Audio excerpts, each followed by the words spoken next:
Hey friends, my name is Matt Beam. I'm the pastor of Bristol Bridge. We are a Christian community in the newfound area of New Hampshire. I am thrilled to have you with us. Right now we're doing a sermon series that I'm calling You Are Here. What do I mean by that? Well, have you ever gone into a mall and you come in one side of the mall and you need to get to a store that's at the other side of the mall and you don't quite know how to get there? What do? Well, the first thing you do is you walk up to a directory. It's a map. And what you look for when you show up at that map is a big red dot that says, "You are here." Why do you need that? Because you need to get your bearings. Unless you know where you are, you can't figure out how to get where you're going. The spiritual life is kind of like that. Life in the kingdom is kind of like that. Unless we know where we are, we're going to have trouble getting to where we're going. So what I'm looking at in this sermon series called You Are Here is sort of a timeline of the world. In other words, the whole history of the world, going back to everything that ever was, all the way forward to everything that ever will be. Now some people today would say, well, the timeline of the world is just straight. We had a big bang and then there's the universe and the world and everything in it is just going to keep going on like it is. But in the Bible, it's different. Back in biblical times, if you were to go way, way back, thousands of years to the time, just before Jesus was alive, people in that time, the Jews anyway, believed that the history of the world was broken up into two distinct ages, what they called the present age and the age to come. The present age, that's where we are now, and the future, the age to come. We see Jesus talk about this in Luke chapter 18. He says that anyone who gives up everything they have in order to seek the kingdom will receive a great reward in the present age and also in the age to come. Paul mentions this present age in his introduction to the letter to the Galatians, but he calls it the present evil age. See, the idea is that the present age, it's not good. In the present age, we have things like sickness, sorrow, suffering, oppression, injustice, and death. In the present age, we have to deal with all this stuff. Now, God's intention is that He's going to overcome that. You see, people like the Apostle Paul believed that God was going to intervene in history. So where the present age is moving along, at some point, God was going to intervene. He was going to send His anointed one, or Messiah. And the Messiah was going to intervene in history and usher in the age to come. What the Messiah was going to do is deal with all this bad stuff that was in the present evil age. He was going to overcome the powers of evil. He was going to overcome injustice. He was going to heal sickness. And most importantly, He was going to overcome death. People like the Apostle Paul believed that when the Messiah came, they'd know because they would witness something they called resurrection. The people would actually come back from the grave.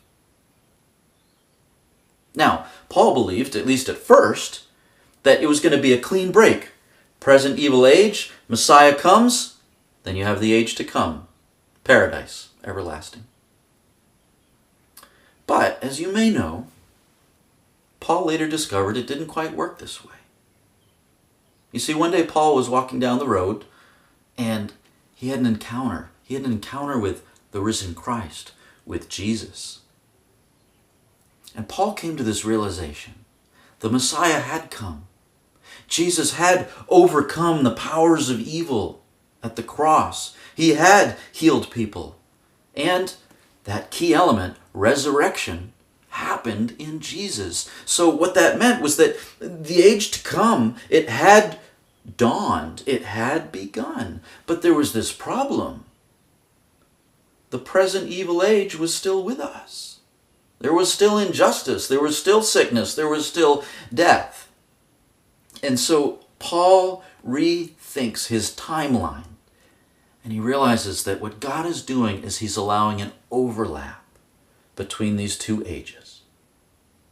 So the present evil age is still continuing, and yet the age to come has already started.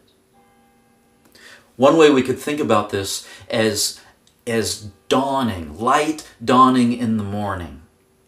The writer of 1 John chapter 2 verse 8 says the darkness is fading and the true light is already shining. The darkness is fading, the true light is already shining. We're in this period of dawn when we have some of the darkness and some of the light. Paul says it in one of his letters. He says the night is nearly over and the day is almost here. We're not quite there yet. We're caught in this overlap between the two. Now, why does this apply to us? Well, remember, we're asking this question, where are we? Well, if you were to look at this overlap between the two ages, you are here. You're stuck in that overlap. Do you ever feel like that you're torn between two worlds? Like you're stuck in this world, but you really belong in another one? I bet you do. There's a good reason for that. It's because you're caught between two ages.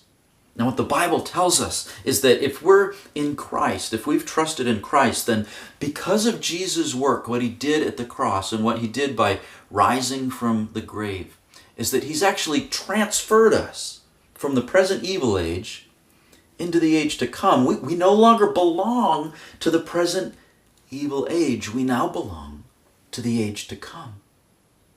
We still live here. The present evil age is still with us, but we don't belong to it anymore. Now, because we now belong to the age to come, Paul and the other apostles would say that we need to start learning to live like that age, like we really lived there, instead of living like we're from here. We need to stop living according to the principles and the rules of this present evil age and start living according to the principles of the age to come. This process of learning to live according to the principles of the age to come is what we call discipleship. Following in the footsteps of Jesus is discipleship, and Jesus is the one who perfectly represents what it looks like to live as part of the age to come, how we're all going to live one day.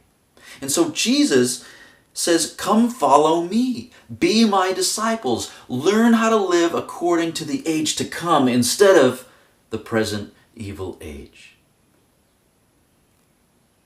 This is why we care so much about discipleship. This is why Jesus cared so much about discipleship. Some of you might know at the end of Matthew's Gospel, chapter 28, Jesus said, go and make disciples of all the nations, baptizing them and teaching them to obey everything that I've commanded. Why? Because when we obey everything Jesus commanded, we are learning how to live according to that coming age. Because someday that age is going to fully be here. The present age will be gone. And when that age to come is fully arrived, we want to be ready. I know I want to be ready. That's why we do discipleship. So, to review, we believe that God has a great future planned for this world, something we call the age to come, when there's no more sickness, no more death, no more suffering, no more sorrow, no more injustice. We believe that God has a great future planned for this world. Not only that, but we believe because of Jesus, that great future has already begun. And because we believe that great future has already begun, then we need to start living out our future lives, our destinies today. That process of living out our future lives today is discipleship. This is why we obey Jesus' command to go and make disciples. Thanks for joining me today.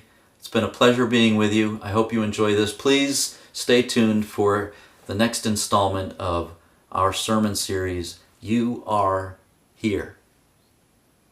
Go with the grace of God.